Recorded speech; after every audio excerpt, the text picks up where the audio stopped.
Սիրել այրենակիցներ, հերթական մարզային այցելության ընթացքում քաղաքացիները ինձ են դիմել ավտոբուսով ներամայքային կանոնավոր ուղևորափոխադրման, ինչպես նաև ձմեռվա այս ամիսներին ճանապարհների ընթացիկ սպասարկման և ծնամաքրման խնդիրներով։ Մասնավորապես սահմանապահ, ճամբարակ և Վարդենիս խոշորացված համայնքներում տարիներով չեն գործում ներամայքային երթուղիները սպասարկող ավտոբուսները։ Բնականաբար սա առաջացնում է էական դժվարություններ և լրացուցիչ ծախսեր այս համայնքների բնակիչների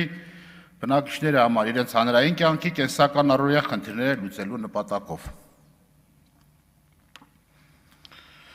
Ավելի պարզ ասեմ, չկա ավտոբուս, մարդիկ ստիպված օգտվում են տաքսիներից, պատիկներով ավել վճարման դիմաց։ Այս սեզոնին դրան է գումարվում եղանակներով պայմանավորված ճանապարհների անանցանելիության կամ դժվար անցանելիության խնդիրները, հատկապես խոսքը վերաբերում է Վարդենիս խոշորացված համայնքի մի շարք բնակավայրերին։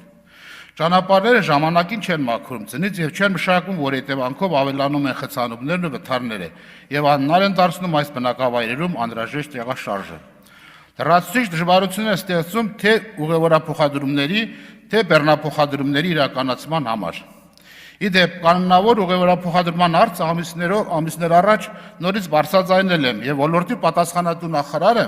խոստացել է լուծել այդ խնդիրը։ Փաստացի խոստացած ժամկետն ավարտվել է վաղուց, սակայն բնակչության համար կենսական այս խնդիրը շարունակում է մնալ չլուծված։ Սա ևս մեկ անգամ փաստական ապացույց է,